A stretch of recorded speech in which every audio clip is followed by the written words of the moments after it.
thinks because you're a zombie, you don't know good coffee. Well, they're wrong. We have very active lifestyles. It's not all wandering the countryside aimlessly or scaring passing motorists. And we all love a good cup of joe.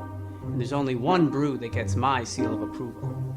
Deadly Grounds coffee is my guilty pleasure. Bold, robust, delicious. It's coffee that can wake the dead. With over a dozen different roasts and flavors, Deadly Grounds can satisfy the most finicky of coffee addicts. The aroma is so intoxicating. It brings all of my neighbors out of the woodwork. Deadly Grounds coffee. Coffee to die for and zombie approved. It's good to get a little deadly.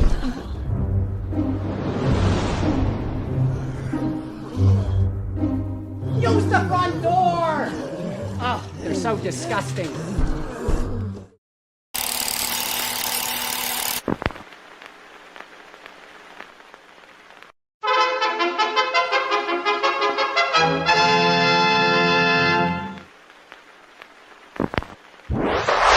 Persons under 18 will not be admitted.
Well, hello there. It's Wednesday. You all were expecting. Yeah, I don't. Leo isn't here. I don't know where he. Oh no, actually, I do know. You're not the monkey we were looking for. But I am going to play the part of the monkey tonight behind the keyboard, so I am going to screw everything up. Woo! Everything. Grape nuts. Hey, nobody asked you. See, look, already. See the camera already. It's already starting. No, I'm super psyched about tonight's show. I will say it's going to be kick-ass, and I'm just going to leave it there. And my partner in crime. Yo. And I'll come back to you for the announcement because we have a special co-host with us tonight, too. Yes, we do. And why don't we let our special co-host introduce our guest? Oh, we could. That would be cool. We could totally. I think that would be cool. Yeah, we messed up. But happy Wednesday. I hope everybody had a fantastic Memorial Day weekend. I don't know where anybody else is out there, but up here in the Northeast, it was a fucking amazing. Up in Maine, 85 degrees, Memorial Day weekend, putting the docks in at 54-degree water. Shrivel dick. That's all I have to say. Okay. On that note, our special co-host tonight, Jar Jar. Hey, how's it going, everybody? Now I'm scurrying to find an intro for our guest because I was not ready for that at all, but I'll do my best. But thanks for having me tonight. I appreciate it as always. Right. Oh, should I go right into the guests? You can do whatever you want to do, you except play can, with yeah, yourself. you can do whatever you want. Whatever I Little too want. much. Fine. Little. They emphasize the little there, Jeffrey. Yeah, little. Well, welcome everybody to the Still Toking. Deborah Twiss with her new movie, Sapiosexual. Hi. I'm sorry. If I was more prepared, I would have had a better intro for you. I totally did that just to fuck with you, Jeremy. I know.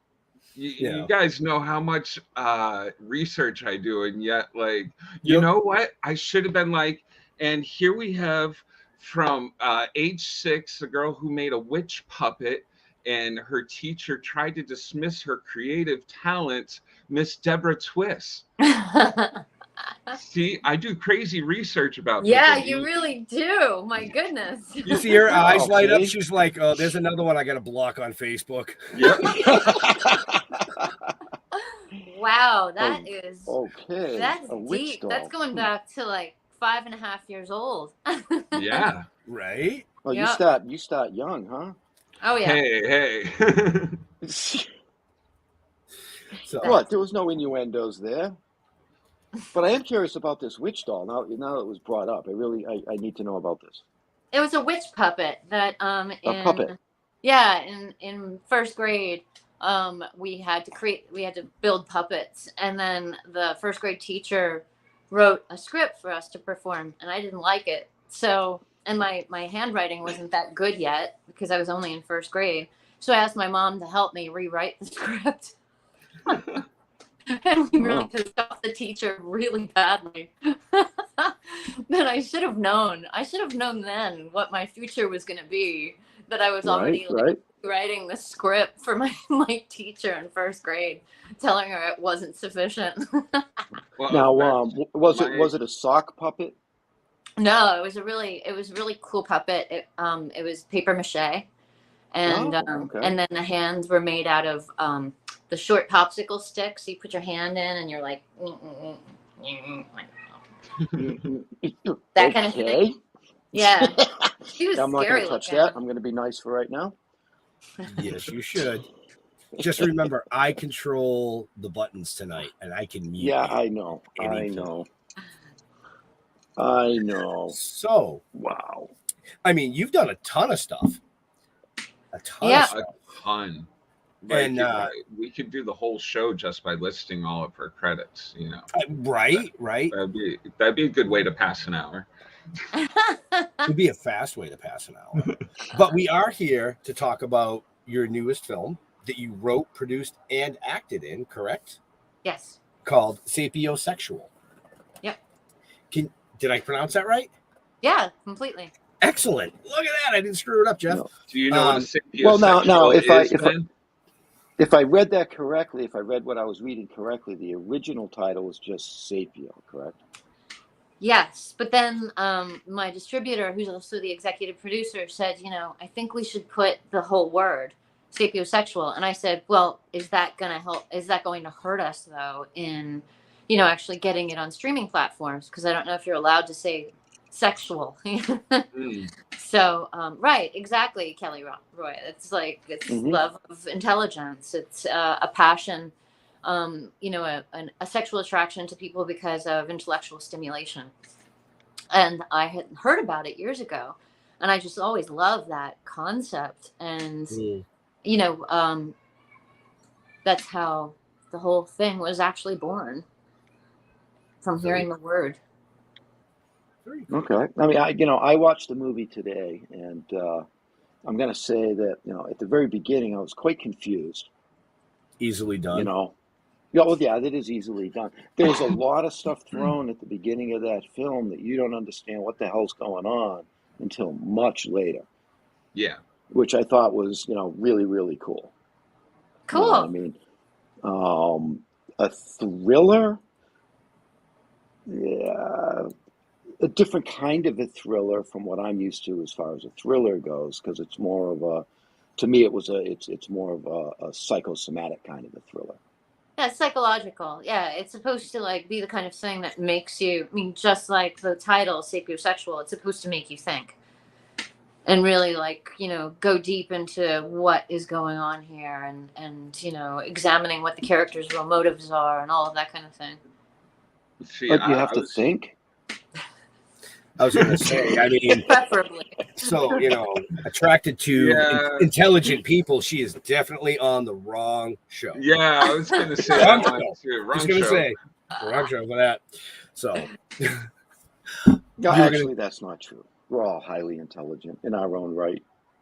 Oh, yeah. Yeah, I all get right. that. Sure. Now, I can't even fix my damn camera. did Go you ahead. do the casting for the movie as well? Yeah.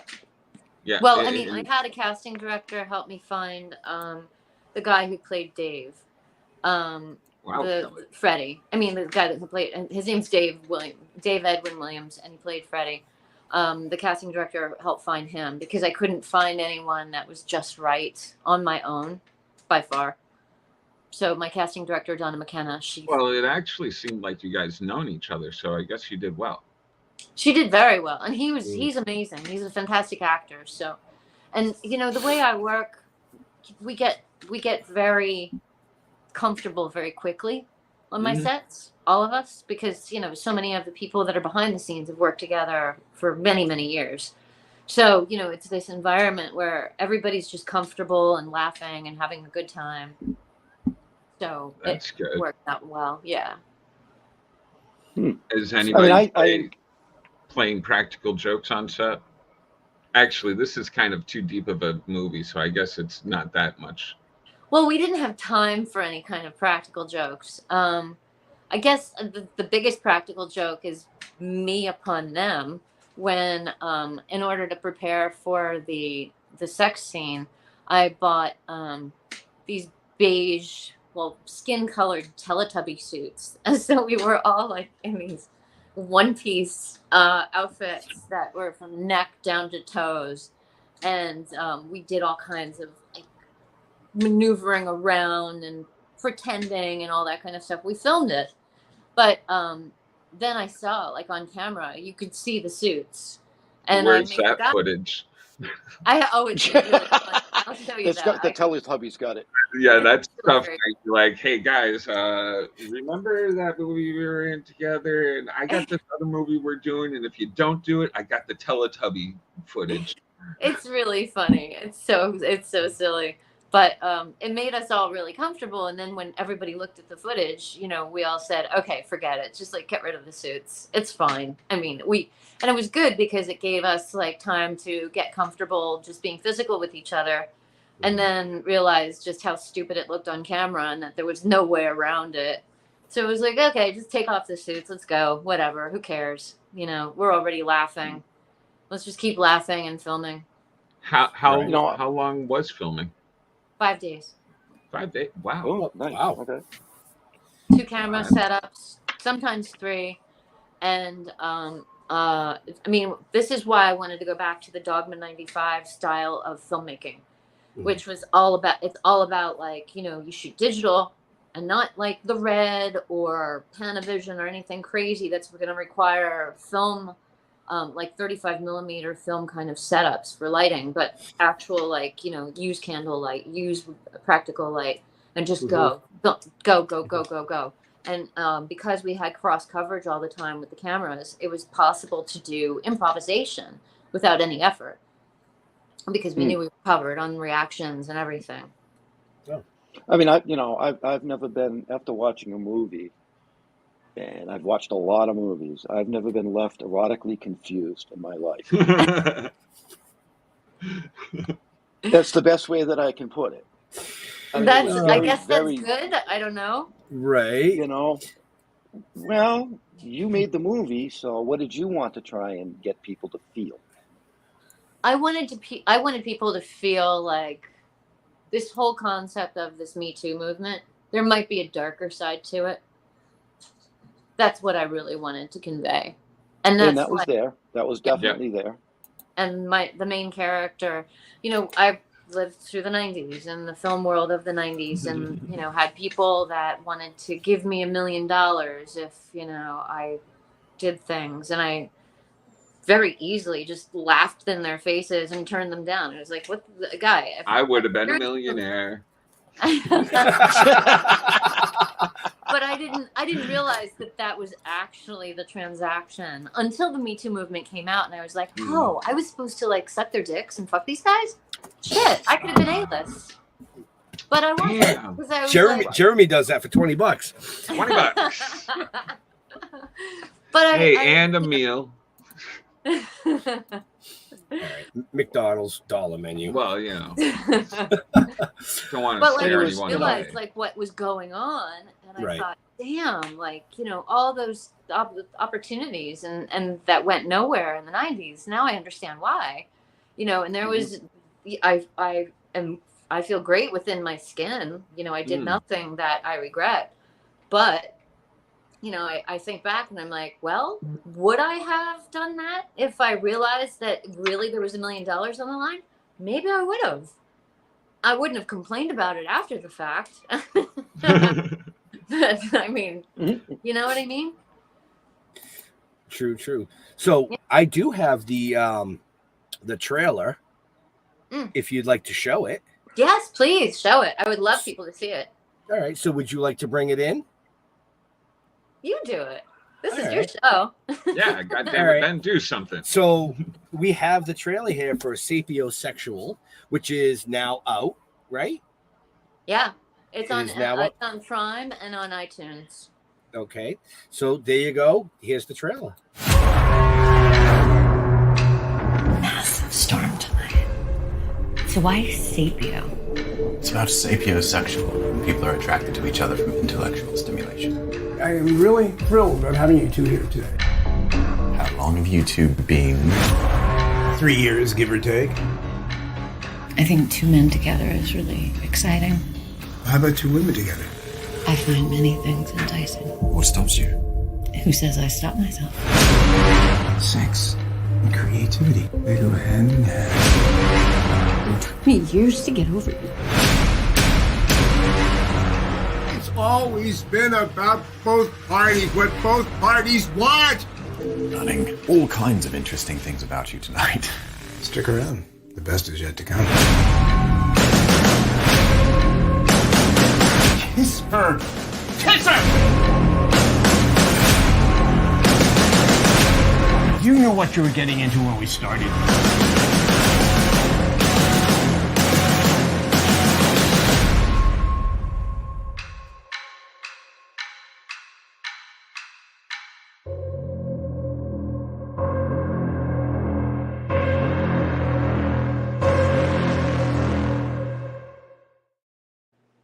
Bravo.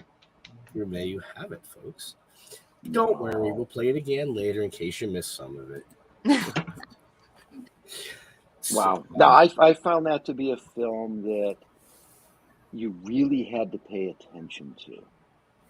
Because if you didn't, you missed key elements that would kind of fuck you up later on.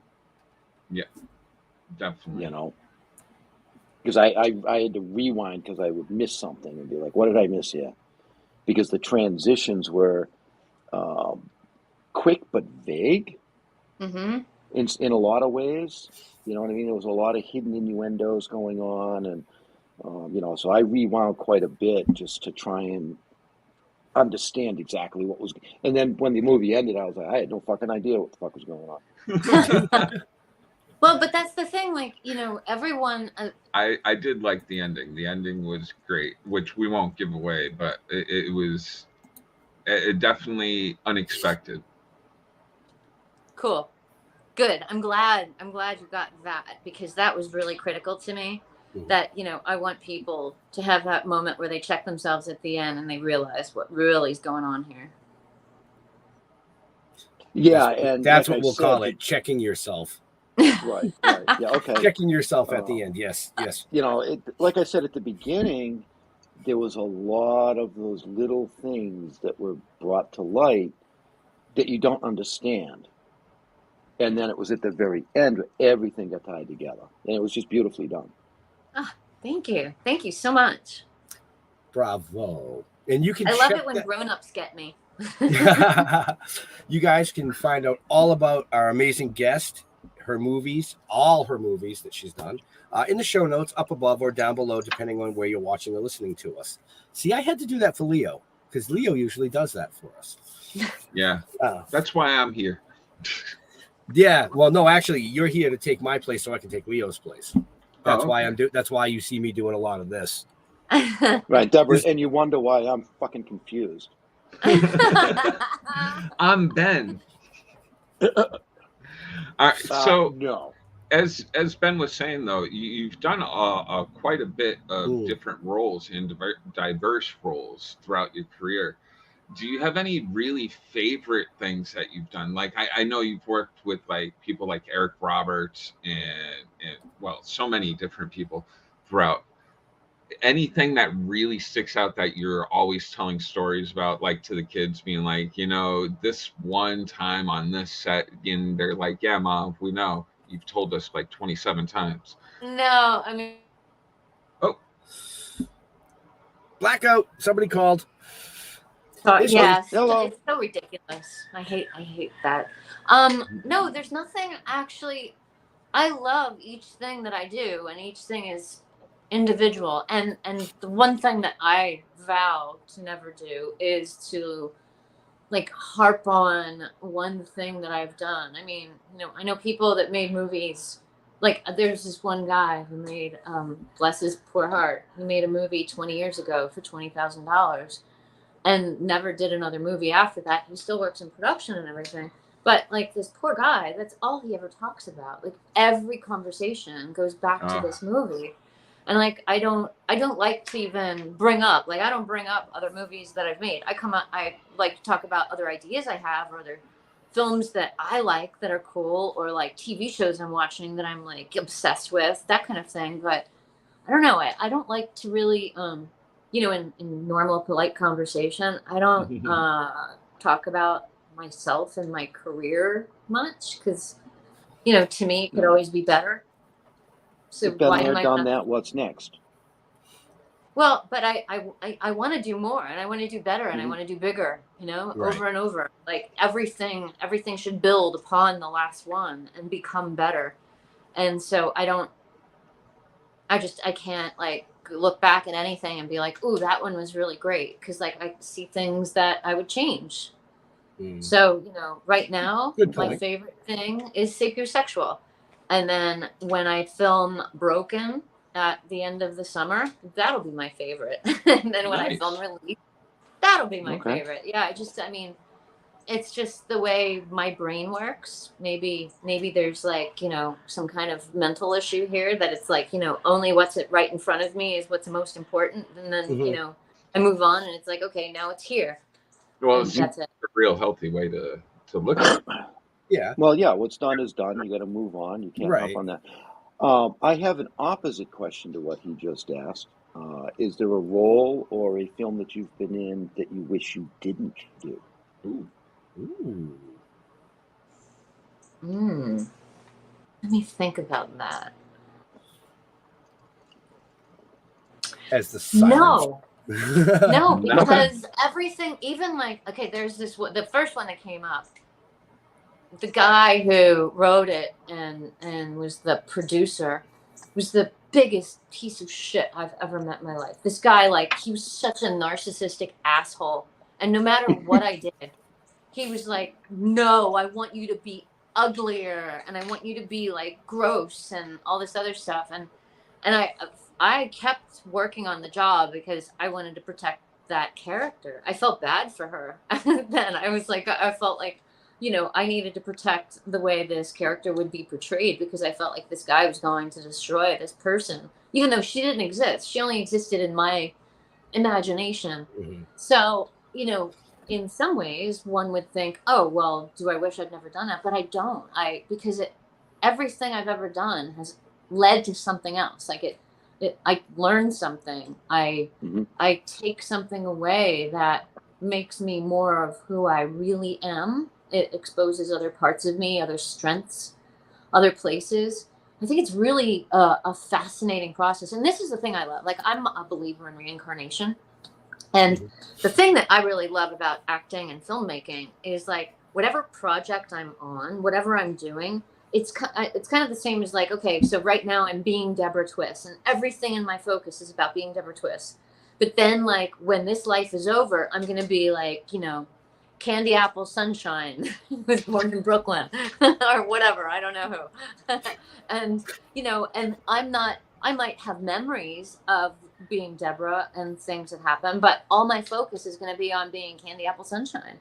You know what I mean? So I think everything, and I'm not going to look back at things that happen in this life and be like, ooh, well, that was really stupid. I'm not going to do that again. It'll be an intuitive thing that's like in my soul about things that I learned.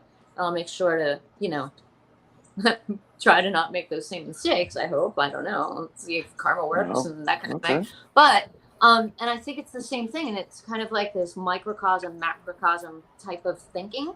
You know what I mean? Like as above, so below, and all of that stuff where, being able to work on films within a lifetime shows us what the bigger picture is in our grander soul life. Because I think we're just meat suits. And this, the meat suits are the avatars that we use so that we can play on this 3D playing field called Earth and reality. But, we're just, that. I mean, think about it.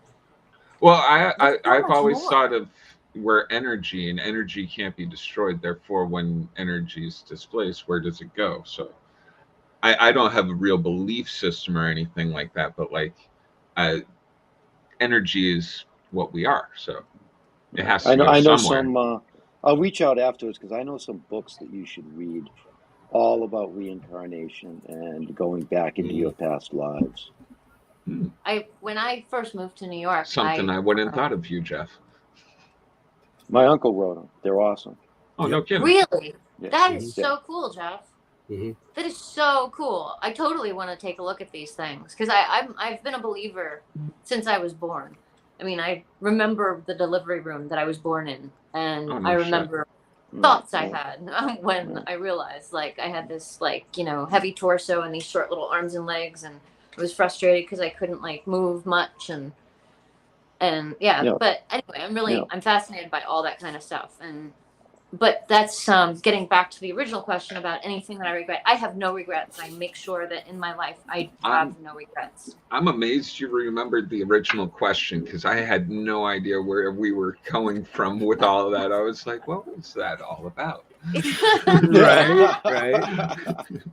It's my job to bring it back. That's fantastic. Well, actually, I understand actress, or maybe being a director, or maybe being a writer. How did you figure, is it really the best way to get yourself into roles? By the, you're like, hey, I'll write the movie and I'll direct the movie, and therefore I have movies to be in. Or is it really just your passion? This is my passion, and it started, unfortunately or fortunately, I don't know. It's like I said, no regrets. In third grade, there was my art teacher came into the classroom and said that there was going to be a spring ensemble performance, and if anybody wanted to write a skit or something like that, they would be looking at scripts and everything. And I immediately had this great idea about time travel. So I went home and I told my dad, and I said, Daddy, I need to like learn how to write a script like right away. And so he set me up with this electric typewriter and lots of like whiteout because it was not, it was not computers. And I wrote a 60-page screenplay, or actually it was a theater piece about time travel. And I gave it to the people at my school. And they went through the whole thing. They loved it so much. They wanted to build the whole spring ensemble performance around this 1-hour play. And so they asked me, as any smart people would do, if they could have the rights. And I said, well, yes, you can, as long as I play the lead. And so this goes way back. And the first taste of it was when I was 5, and I had my mom help me rewrite this teacher's horrible script. It's like, when I was 3, I stood in front of a TV and I saw how much fun these people were having inside of it. I turned to my parents and I said, one day I'm going to be in there playing with those people. And my parents were like, oh, the only way you can do that is if you're an actress. And I was like, Oh, okay. I'm There's a goal. surprised. Yep. Right? So the job that it was going to be, if it wasn't acting, directing, and so forth, everything else in the media world, you were going to be a plastic surgeon. Yes. Yeah. When around the time, it was like right after I wrote that script and we did the spring performance, there was this, my mom got Good Housekeeping magazine, and there was this story about this little girl whose house had caught on fire and she was stuck in a bedroom and her whole face melted. She lost all her fingers. She was burned. And they said that she would have to go through plastic surgery for, 10, 15 years. And I had heard stories about how my grandfather had been a plastic surgeon and did all these crazy, amazing things. Like at this naval hospital in Texas, he was the first person to ever reattach a thumb. So I was really excited and inspired by that kind of stuff. And I've always been fascinated. Sorry, my blind cat needs me. I was always fascinated by medicine and the way the human body works. And I really, at that point, it was like, wow, I really love storytelling and I love this whole concept of acting and making movies, but I could really help a lot of people if I were a plastic surgeon for burn victims. And I mean, even now, like I follow all these different people that have had like crazy accidents and things like that. And I wish so much there was like, I could split my personality and have like part of me be, this like genius surgeon that can reattach limbs and do limb transplants and face transplants and cool stuff like that, but no, I'm a filmmaker. So how come you haven't written a script about a psychoplastic surgeon or something? Ooh, there you go. I have a couple of ideas, but more importantly, I've got ideas that have to do with genetic engineering and aliens and that kind of stuff. Because like if I'm gonna go toward medicine and science, I'm gonna go all out and really explore like these other crazy things. That the conspiracy I'm all for part the of alien me. idea. Right? Oh, I love that stuff. I you can't even tell you how much that stuff like gets me excited. It's just amazing. That's like, you guys watch the X-Files? I was obsessed. I love the with X-Files. Oh, of course. Oh yes. I mean, like, even David after, Duchovny, Gillian Anderson. Oh yeah. But even after they left, I still loved it. Like I was like, okay, I'll take this. Like just give me the stories. Give me the stories. Like Chris Carter, I think, is a freaking genius. Did you guys ever have him on? Did you ever meet him? No, I never had wish. the opportunity. Oh. Sadly. Oh, if you ever do, please tell me. Because, like, to me, like, and what is he doing? Well, he's probably just, like, living off, all the residuals. But He's living off the residuals of us genius. buying all those DVDs because I bought every friggin' season. And when the movie came out, I was like, I gotta see this. My wife was like, "Settle." I'm like, you don't understand. The aliens came down, gave him a congratulations, and he's living with them now. Yeah, right. Or he's like, Ancient he's like, Aliens. I'm out of You guys here. watch This that? world is nuts. What was that? What's that one? You guys watch Ancient Aliens ever? I don't think Sometimes. I've watched a little I wish bit of Leo was on. Leo watches all that stuff. Yeah, Leo's really into what's it, Skinwalker Ranch right now. Yeah. Yes. Oh man, I was watching that for a while, but man, that's so cool. Oh, see, he would have been sitting here, been like, "Oh my God, somebody finally to talk about with." Yeah, no, I'd love to meet Leo sometime and just talk aliens. Oh yeah. Oh, that'd be absolutely great. Actually, so do you have do you have a tinfoil hat? I don't need one. Good answer. I like that. But I mean, seriously, like that stuff. I am the truest form of '90s nerd you could possibly ever want. I have Mulder and Scully dolls. Wait a second. Wait. Nuh-uh. Oh my God, she's a nerd. I like this. She fits right in. Oh my God, that's fantastic. That is awesome. What else do you collect? I have the Alien. I also have I have Negan and like different guys from The Walking Dead. Me too. I have all of my Star Wars people still. The Millennium Falcon. My yeah. Yep, this show just went down the nerd gutter, folks. Right? Sorry. No. Yeah, Deal with it. Let's Like, hang out, Deborah. I know, right? When, Like, you're in when I was Jersey. little- That's not far. I mean, I was expecting you to jump out of your chair, Jeremy, and get the the Millennium Falcon? my that you won? Millennium Falcon that I built it. I know. It's kind of You heavy. built it? Hold on. Yeah, hold on a second. Oh my gosh, this is Oh, so yeah. cool. Scully wants to go on the Millennium Falcon. Look at, he's got pants on, folks. Yep. He lied. Oh wow! Oh my It's my Millennium goodness! Falcon. Is that a That Lego? Yeah. That is gorgeous. And I thought that That's was a a Lego, fake huh? backdrop. Wow. I'm gonna drop that one day. It's just gonna shatter and go everywhere. I know it. That is Legos? Yeah. Holy moly, that is I crazy. won it. I won it in a trivia contest for Star Wars at a Comic-Con last year. I am straight up nerd. Yep. Cool. I love it. So, anyways, back Right, to the right. interview. Back to the interview. I can go to the supernatural stuff. Cause your movie there, Cry from Within, is actually based on real life experiences you and your family had. The thing that I found really cool was you guys actually tried to make the ghost come with you when you moved. And that's a really interesting thing. Have you actually gone back to the house? Because I know most of the story. So yeah, you tell this story. I'm gonna sit back. Well, and the great thing is, like, A Cry from Within, I recut it and I put back in 20 minutes of footage that originally we had to take out because they thought it made my character look unsympathetic that she was having this affair.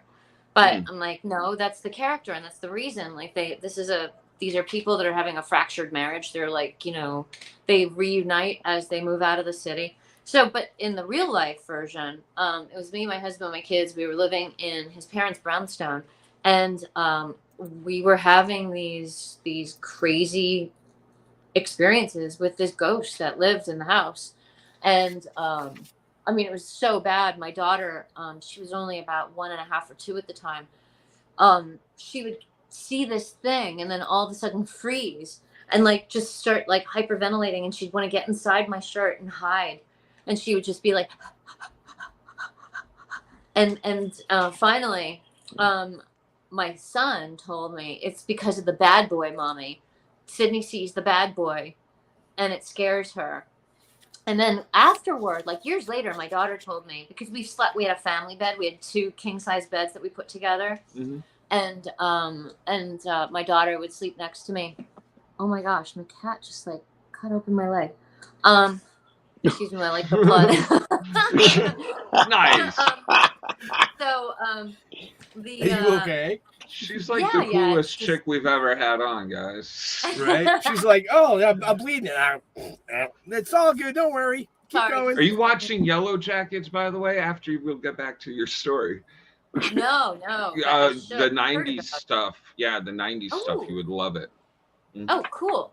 So anyway, this thing would perch on the pillow between me and my daughter at night and just like look at us. And my daughter said it would just sit there and be like,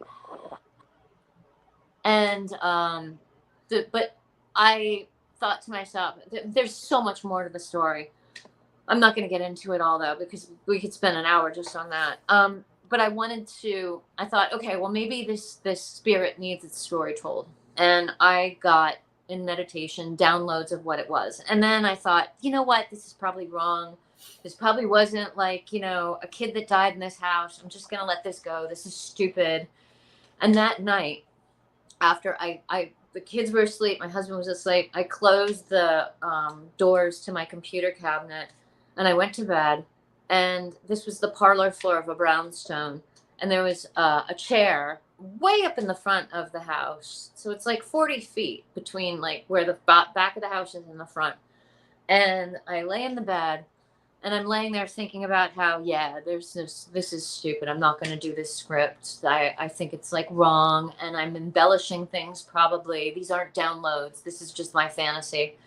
I hear someone slip off the chair and these little feet come walking all the way across the 40 feet, stands on the side of the bed and is just standing there looking at me and my daughter. And it's somebody short because I can feel the breath and I can hear it breathing. And I'm just terrified to open my eyes. And at that moment, I was like, okay, I'm sorry. I know you're real. I'll tell your story. I'll tell your story. I promise. I'll tell your story. And then it disappeared. And I was like, okay. So I got to do it. So we did it. And then a lot of other things happened. And when my mother-in-law decided she was going to sell the brownstone. And when the house was sold, I stood in the parlor floor, and his name was Sebastian. And I asked him if he would come with us. And I said, I want you to know that I'm not abandoning you. We love you. We know that you are, you had a horrible life, but, you are part of our life now and you're part of our family. And if you want to come, you're more than welcome to come. But he didn't. Did you give him an empty suitcase to get in? No. We just said he could come. But the crazy thing is the people that bought the house were from India. And the night before we moved out, they wanted to come and they had this bowl that they needed to put in Another phone call. Yep, another phone call. Yep. She'll be right back. She'll be right back, folks. But while we wait, the bowl. The bowl had these special like herbs and everything in it. And the woman said to me, this is to absorb any spirits that might be left over. And I was like, you can't put him in the bowl. I didn't say that. But I was like, what if, and that's when I said to him, if he wants to come with me, like he could choose. He could get in the bowl or he could come with me. Hopefully he just found somewhere in the backyard to hang out or something. I don't know. But we never heard from him again. Right. Well, that's because he ended up a bowl of soup. I mean, really. I hope not. Come on, man. Don't drink it. Don't drink the soup. So it sounds obvious, that you're into the paranormal and all that kind of stuff. Big time. So now I can't remember who I asked this question to, but what is the difference between a spirit and a ghost? I don't think there's a difference. I think it's just different terminology. Actually, his answer, and do you remember who that was, Ben? Yeah, actually I do. It was no, I don't. Oh, Rick McCollum. It was Rick McCollum. Oh, it was. Yeah, he's a paranormal investigator with Kane Hodder. Oh, cool. Oh, yes, right. Yeah. Right. And he did have a definition for each. Apparently, there is a difference. I didn't think there was a difference. Huh. You know what I mean? And I don't. I'm probably not going to get it right, but no. A ghost. He's gonna contact me and say you fucked that all up. But I think he said that a ghost is somebody that passed that has unfinished business. And a spirit is somebody that passed that can't leave. So they are the same thing, just different. Well, there's a ghost could leave, but it feels like it hasn't finished its business here on our plane, where a spirit is trapped. See, I think I've got a different philosophy about that stuff.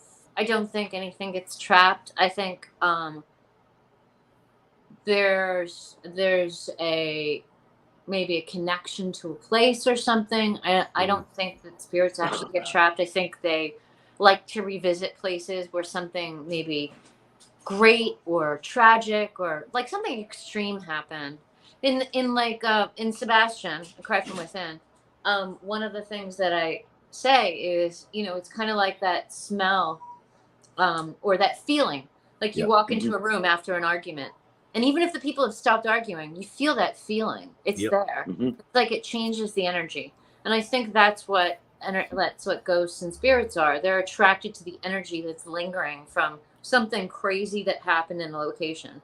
And it could be extremely good or extremely bad, but rarely in the middle. See, That's, Okay. I mean, that's just my take on it all. I have no training in any of this, or let's put all the disclaimers up there. I mean, when I go, I want to hang around for a while. Yep. I get some people that need some shit.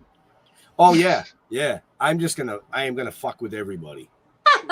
I am totally gonna fuck with everybody. You're gonna be like, "Where's my car keys? How they end up in the underwear drawer?" I just want to make sure they don't sell my collection. Oh no! Bury it with me. Jeremy will be in there taking the Millennium Falcon, flying it around the room for people. Oh, that'd be cool. That'd be so, now Sebastian is out. Yes, that's on Tubi. That is and on Sebastian, the full director's cut of A Cry From Within is on Tubi right now, and it's me, Eric Roberts, Kathy Moriarty, Tom Pelfrey, who's in Love and Death on HBO, a ton of other stuff. It's just a great cast. I don't know if you guys know James McCaffrey. He's been in a lot of things. I know the name. Sounds familiar. Yeah, you'd recognize him if you saw him. But a lot of good people. Really, it was a great experience. And then same casting director, Donna McKenna. Oh, no kidding. Very cool. Very cool. Nice. So, wow. That brings us to Crazy Town. You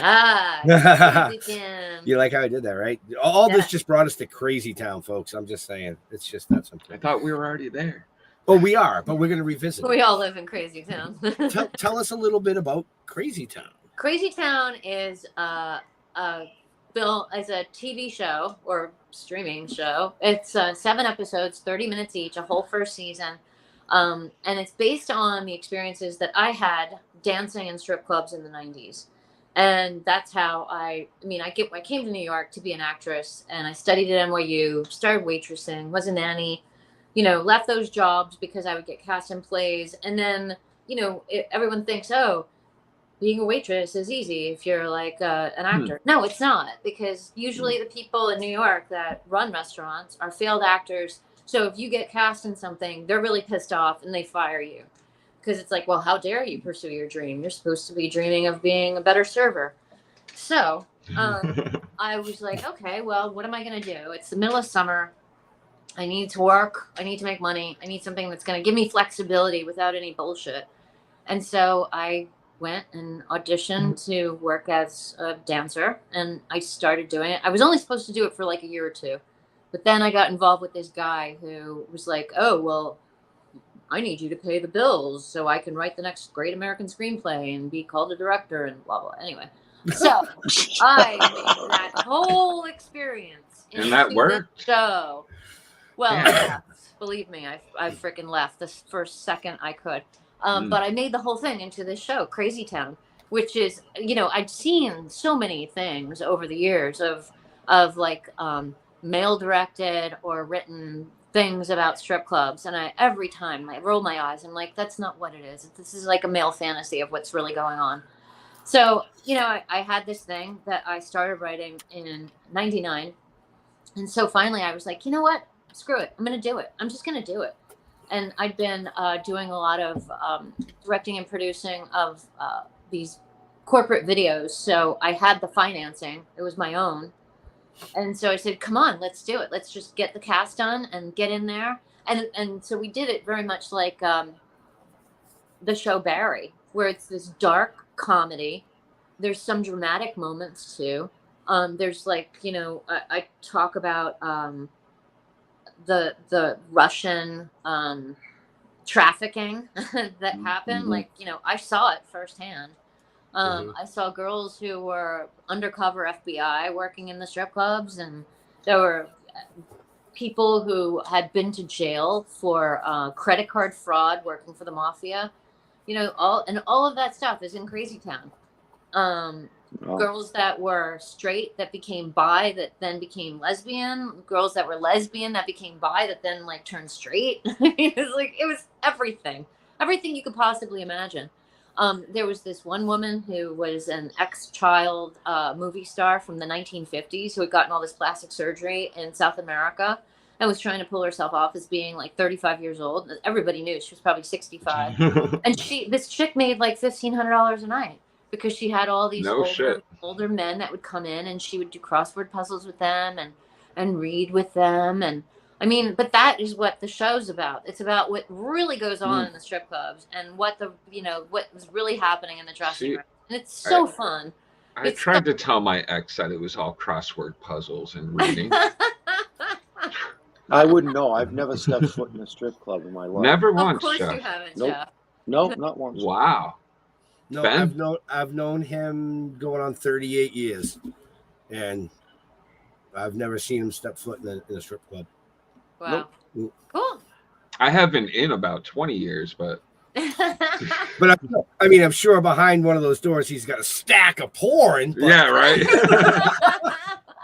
Oh, you don't need that anymore today. No, my groomsmen party before I got married, we went bowling. I mean, that's how exciting I was. Wow. At least I played with party. balls. It wasn't even called a bachelor's party. It was a groomsman party. His groomsman party. That's so funny. Hello, chaps. Now, is Crazy Town out? Or It's coming out in a few weeks. There's actually an issue with sound in episode 3 that I have to fix, and I have to find the drive and then fix it. But then it's deliverable. So Breaking Glass is also putting that out through probably Tubi or something. That's where I think it would do best. Nice. I don't want it to go to Amazon or something where people have to like pay. I think Tubi's a great place for it. And I mean, they're, half-hour episodes. So one break in between, you're good. Right. Yeah. We'll talk more off screen because we know a few people with their own streaming services that are free for independents. Cool. For independents. Yeah. It was specifically designed for independent films. Not just films, but independent content. Help me. Thank you. Content.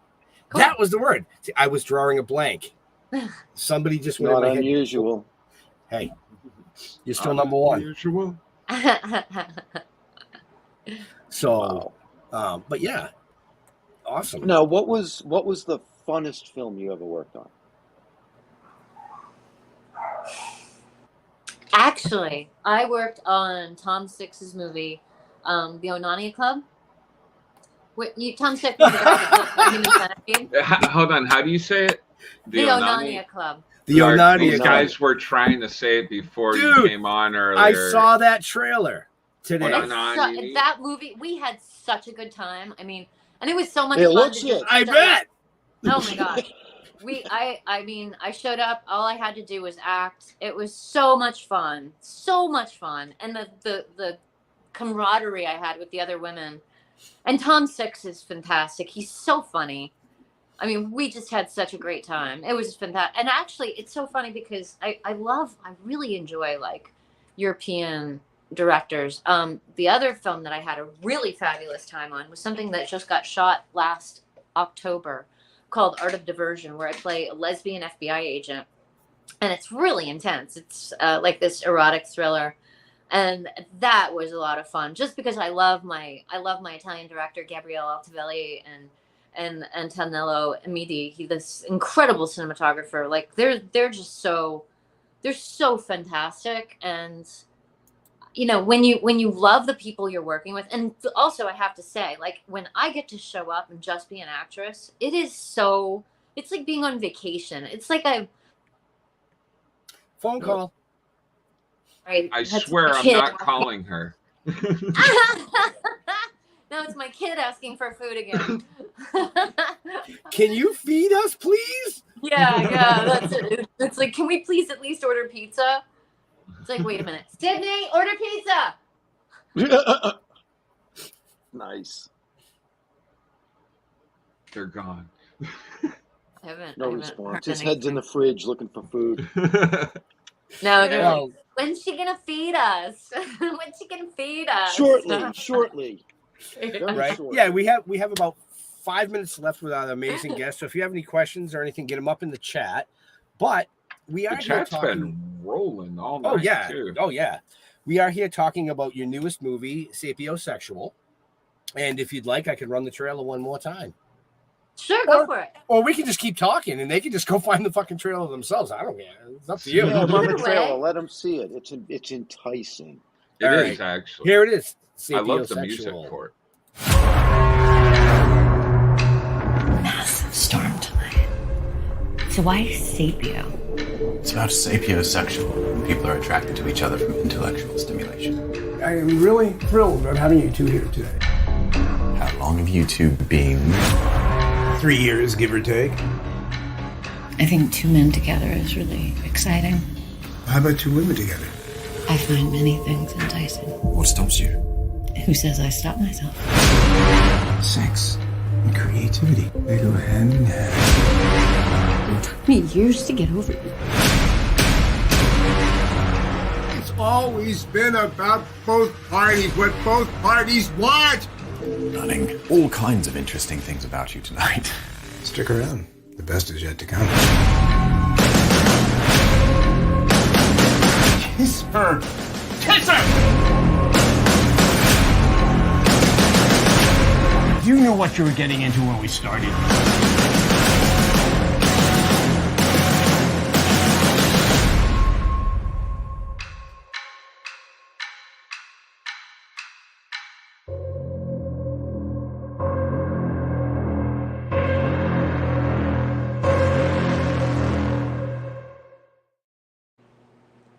Dun-dun.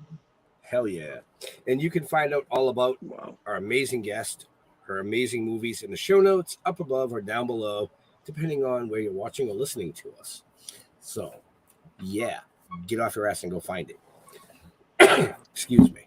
There we go. Actually, it was a great movie. I've never been so confused in my life. Well, yeah, you have, but it's okay. Well, yeah, when I moved next door to you, I was confused. What the fuck am I doing here? And then look, 37 years later, what are we doing? I put up with you. Traveling Yeah, the yeah. world. Traveling the well, I don't know about traveling the world yet, but Pretty close. You're all Getting up and there. down. getting there. Up and down the East Coast for sure. Having Speaking fun. of- That's what it's all Speaking about. of having fun. traveling and shows, Jeff and I do a lot of conventions. What about yourself? Oh yeah, actually. Me? Deborah? Yeah. Oh, I've never done a convention. No? Why not? Really? No, I never thought about it much, really. I mean, I Yeah. could. The kick-ass thing. Well, not just kick Wait a ass, second. I'm on the Zoom still, guys. Just order Vinny's. but just 2 more minutes and you can have her back. I We promise. swear. Yeah, but Put with it the on kick step ass 191. with the kick ass thing, but you also made appearances in like Law and Orders. Yeah, and my other film, my first film, which is actually a cult film, Right? it's A also Gun on for Tubi, Jennifer. right? A Gun Yeah. for Jennifer. Yeah, that's on Oh, yeah. Tubi. Yeah, They- that's a huge cult film over in Europe. Yeah. So I Yeah, mean, and a convention tour for you could be very profitable. That would be cool as long as I could bring. The thing is this: I need a travel van because I have 11 dogs and cats, and yeah, they're all little. though. 11 Eddie. dogs? Yeah, Eddie, come here. Let's show you. 11 cute dogs? you You're out of your That's- fucking Yeah, but they're all tits. like this size. Oh, Yeah. okay. Oh, Pomeranians. they're all little dogs. They're like No, cats. actually, he's a Chihuahua. And Oh, he's Chihuahua. 11 of those equals 2 dogs. Exactly. Thank you. I take it by poundage. I'm like, I Right. have 50 Oh, pounds my. worth of dogs. I have 50 pounds worth of dogs. That's actually I one can't. large I dog. can't. Actually, one medium-sized dog. So anybody that has a problem with 50 pounds of dog just has a Yeah. problem with dogs. And just because that 50 pounds is like spread out over 11 of them, I mean, that shouldn't make a difference, right? Right. Not at Hey, all. I'm a dog I need to lover travel. and I'm a cat lover. so I Sydney, get you. order extra pizza. The But dogs I have, haven't a eaten bunch of, either. I have a bunch of cats too. Like you saw my little blind guy that got too excited and clawed his way up my leg. You know, I've got a bunch of cats. I'm a multiple over and over filled foster of animals. Oh. I just got a new little kitten. Oh. It's a snow savannah. Oh. It's cute. It is. It's cute. Everything is cute. I love little. I mean, we saved my daughter. It's funny. Got My a wife is groundhog sending me that- links to get bulldogs. my daughter rescued a baby groundhog last year, and I triaged him overnight and then got him to a wildlife rescue. But man, we wanted to keep him so badly. He was so sweet. We named him Gus. I was bottle feeding some kittens at the time, so I bottle fed him some kitten formula. He was sweet. Oh, he was sweet. My Frenchie's name is Gus. Oh, cool. Yeah, after the mouse from Cinderella, Gus Gus. Yes. Very But cool. before we do let you go, I have to ask Leo's question, since Leo's not here, and he would be really sad that he didn't get to ask you the question. But is there anything that you dork out about, like beyond just acting and directing and stuff, like something that like you really are just so into, and it may be weird, like, I don't know, ships in bottles or Yes. stamp collecting? Face and limb transplants. Face and limb transplant. I am so obsessed. I love watching videos. Like, I follow this guy in Iceland who lost both his arms in an electrical accident. Like, he was working on high tension wires or whatever, and for I guess 5 or 6 years he had no arms. And then a donor came along, and so he went to France, and he had these 2 arms transplanted. And then they got to working, and he's been able to like hug his kids. No shit. He had grandkids, and yeah, it's really cool. And then, I mean, I follow even his Instagram, and then he had an infection in one of the arms. And I was like texting this guy daily. I'm like, are you getting better? I hope you're getting better. And like, but I don't know. I guess it's that whole medical side of me that's just like completely fascinated. And like, do you remember that chick? I think it was actually in Massachusetts, the one that was attacked by the chimpanzee and it like ate her face off. One that she went on Oprah and all that stuff. Yeah, right? yeah, exactly. And then, I mean, the chimp ate her eyeballs. So she couldn't see anymore. But you know, she got a face transplant, so she could at least be without like the whole face mask and everything. I mean, I am utterly geeked out and fascinated by that stuff. I just think it's the coolest thing. Wow, that's really weird. Wow. It's just it's actually pretty cool. You're telling me, the story about the guy with the arms. And, like, no, that's actually pretty cool. You know, masturbating, it wouldn't even be me. Oh my God. Well, it only took an hour and 3 minutes for him to derail that.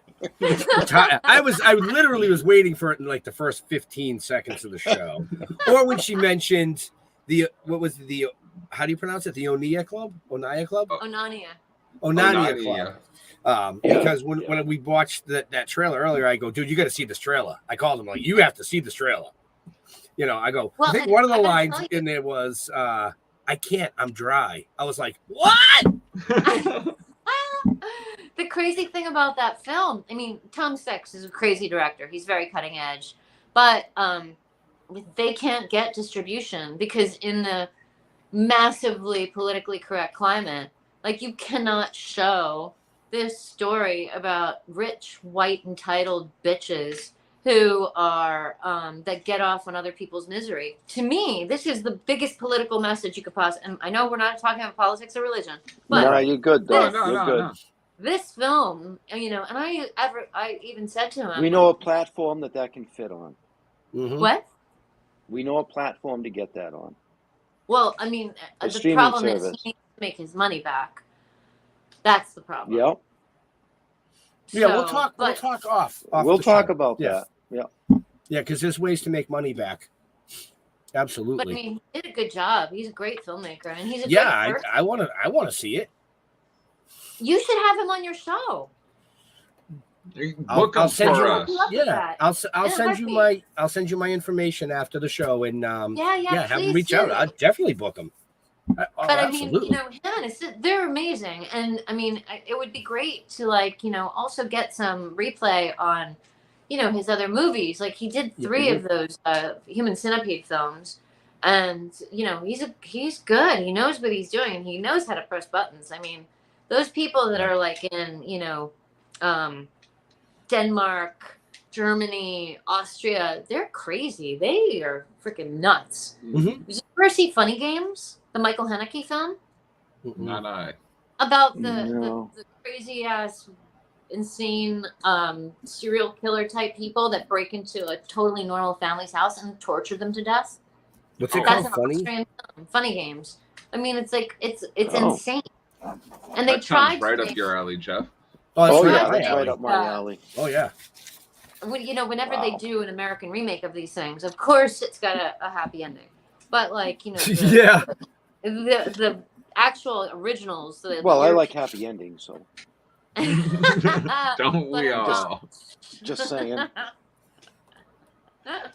On that note, what? Crazy Town. On that note, hey, Cinderella had a happy ending. On that note, we have kept you long enough, and I know your children are like starving on the other side of the door. Starving to death. They're crawling across the floor, salivating. Right. So we're gonna close this out. Just do me a favor, stay put till the stream is closed, if you don't mind, because this is recording as well. So all right, there, Jar Jar. Where do you like people interacting with you on the socials? Check me out on Facebook as Jeremy Courtney, and check out Comic Book Lovers Buy, Sell, Trade, and Auction House. Also on Facebook. Join 20,000 other geeks and buying, selling, and trading all your geek stuff and talking geek crap. That's it. Move on. Wow. I half expected you to say, and you can see me on the Dorkening broadcast. Oh, yeah. Leo is going to be pissed. That's true. I'm on a bunch of other shows like Splash Pages, and in about an hour, I'm on this show called The Midweek Geeks, if you feel so inclined to watch that as well. And we have to take him on the road with us. I'm a bad self-promoter. Deborah, where do you like interacting with your fans? Actually, the easiest is either Facebook or Instagram, and it's pretty easy. Deborah Twiss, and you'll recognize my profile picture. And just, you know, if you can't find me there, DeborahTwissActress.com, and you can message me. But I respond, unless it's something gross. Well, I'll take back that message. Well, I found you on Facebook. I sent you a friend request. It's okay if you ignore it. I understand. I won't ignore you, Jeff. As far as us, just go to stilltoking.com. You'll find all our shit. We got a lot going on. We always have a lot going on. If you're on Facebook, Toking with the Dead, don't look me up personally. That's why it just says Jeff, not the rest of it. Because listen, what? All they got to do is just Google Toking with the Dead. They're gonna find us. If you Google Toking with the Dead, we take up 3 pages. So, you know. Yeah. But Deborah, I want to thank you. It's been a pleasure. That movie was fucked up. It's still. I'm gonna dream about that tonight for some weird fucking reason. I don't know why. You know, I know the parts you're dreaming about. Well, I'm erotically confused at this point, and I need to sort this out. You know, and based on the other stuff that you've done, maybe that'll help. I'm not quite sure, but I'm going to have to look it up. You know, maybe I'll go watch another Tubi movie. You know, maybe Sebastian will help because that'll like change the subject. Somewhat, there you go. You know, so but thank you very much. It's been a pleasure. You know, keep doing what you're doing. I love everything that you're doing. And fantastic. Great work. Thank you. So, now that he's erotically confused, I'm going to reach out to all the promoters that have us booked down the East Coast. I need a separate room. I need a separate room. We're not sharing. I'm not that confused. I'm not sharing a room with this guy. I can't do it. No, but seriously, Thank you to Deborah for coming out and hanging out with us tonight. And I hope you all enjoyed the show. I know we did. To all our veterans and first responders, we want to thank you for doing what you do so people like us can do what we do. Stay safe. We'll see you next week. We're out of here. Peace out. Bye. Bye.